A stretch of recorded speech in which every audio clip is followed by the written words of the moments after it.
достарымызды, азаматтарымызды көруге өте қуаныштымыз. Жақсы өтсін бүгінгі іс-шара.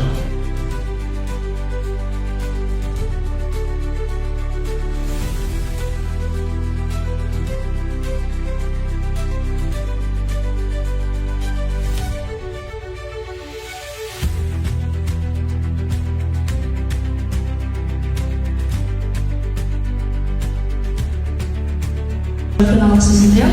Я Шымкент Қаласынан боламын. Между воротами Казахстана, так как через нас проходят $170 миллионов для инвестиций.